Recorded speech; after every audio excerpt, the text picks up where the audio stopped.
Aujourd'hui, on parle de la solution de Dieu pour votre couple en difficulté. Et cette solution, oui, elle est toute simple, mais elle est quand même très importante à saisir, c'est de rester tout simplement attaché à Dieu. Quand on parle des couples, il y a un couple dans la Bible que j'aime beaucoup et j'aime beaucoup lire leur histoire. Ils m'inspirent bien que leur histoire, c'est que quelques versets, c'est le couple de Zacharie et Élisabeth. Leur histoire se trouve dans l'évangile de Luc au chapitre 1, à partir du verset 5 au verset 13, c'est vraiment par rapport à eux. Et vous pouvez aller jusqu'au verset 25. On parle de ce couple comme étant un couple qui était de la race d'Aaron. On parle de ce couple comme étant un couple qui était pieux, qui était vraiment assidu au temple, qui faisait ce qu'il fallait, mais c'est un couple aussi qui vivait une difficulté importante parce qu'Élisabeth était stérile. Et non seulement elle était stérile, mais la Bible nous dit qu'elle était avancée en âge. Ils étaient tous les deux avancés en âge. Et donc, ils vivaient vraiment une difficulté. Et j'aimerais d'entrée de jeu dire que des difficultés, ça peut arriver à tout le monde. Des difficultés, c'est à tout le monde et à n'importe qui. C'est pas parce que vous avez tout que vous êtes mis à part des difficultés. Ça peut arriver. On vous le souhaite pas évidemment, mais ça peut arriver. Tous, je dis ça pourquoi? Pour vous déculpabiliser. Parce que c'est des choses qui sont arrivées. Zacharie et Élisabeth faisaient tout ce qu'il fallait. Ils étaient de la race d'Aaron, mais eux aussi, ils ont connu une difficulté. Un autre couple aussi qui est inspirant, c'est Anne et Elkana. C'est un couple qui s'aimait parce que la Bible nous parle de comment Elkana donnait des cadeaux à son épouse. Il aimait sa femme, mais ils ont quand même rencontré des difficultés. Et je le dis pourquoi? Pour vous dire que quand une difficulté vous arrive, c'est pas le moment d'arrêter de servir, mais au contraire, c'est le moment de persévérer.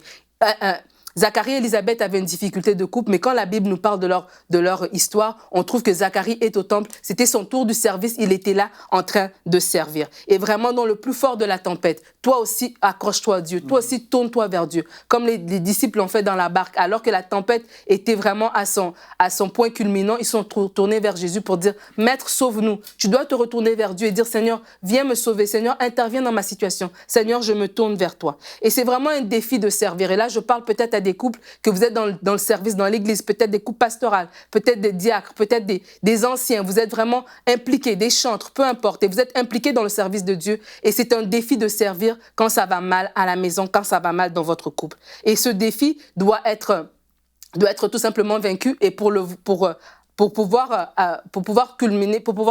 passer par-dessus ce défi, il va falloir surmonter des défis.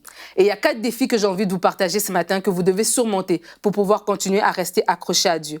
Le premier défi, c'est les voix qui nous harcèlent. La première, c'est la voix de nos émotions. J'imagine que Zacharie devait avoir un sentiment de découragement ou même de frustration, mais ça ne l'a pas empêché de servir. Et vous qui êtes un couple en difficulté en ce moment, que la voix de vos émotions ne vous empêche pas de servir, ne vous empêche pas d'être attaché à Dieu. La deuxième voix, c'est la voix silencieuse du regard des autres. J'imagine encore que Zacharie et Élisabeth, leur situation était connue de tout le monde. Tout le monde savait qu'ils étaient stériles, mais ça ne les a pas empêchés d'aller à l'église. Ça ne les a pas empêchés de retourner dans le temple. Et c'est vraiment important parce que des fois, nous vivons une situation et peut-être les personnes nous regardent autour de nous. Et Zacharie et Élisabeth devaient peut-être voir des regards de pitié ou même des regards de moquerie, mais ils ont continué à servir, ils ont continué à croire en Dieu, ils ont continué à rester attachés à Dieu. Et c'est la même chose pour vous. La troisième voix, ça peut être la voix de notre conjoint. L'ennemi peut se servir même de notre plus proche prochain pour nous parler, pour nous dire une parole de frustration le matin que c'est ton tour à toi de diriger la louange. Il y a une dispute qui éclate juste devant la porte avant de sortir pour te dire, attends, pourquoi tu fais tout ça? Pourquoi tu vas même à l'église? Abandonne tout.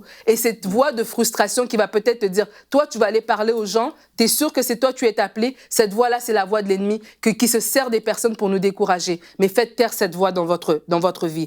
Et la quatrième voix, c'est la voix de l'ennemi. Et l'ennemi, vraiment, c'est à ce moment T qui va apparaître, qui va vous insuffler des pensées, qui va vous dire de laisser tomber, qui va vous dire ça sert à rien. Mais je veux vous encourager à oublier toutes ces voix et à écouter la voix du Saint-Esprit. C'est seulement la voix du Saint-Esprit que vous devez écouter. Et la voix du Saint-Esprit vous encourage à continuer. La voix du Saint-Esprit vous encourage à persévérer. La voix du Saint-Esprit vous encourage à rester attaché à Dieu. Et vraiment, quand vous vous occupez de Dieu, Dieu va s'occuper de vous. Occupez-vous des choses de Dieu. Cherchez premièrement le royaume de Dieu. Occupez-vous de ce que le Seigneur vous a appelé, que ce soit au champ, peu importe le ministère que Dieu vous a donné, peu importe la tâche que vous faites dans l'Église, restez attaché à Dieu et Dieu s'occupe de vous.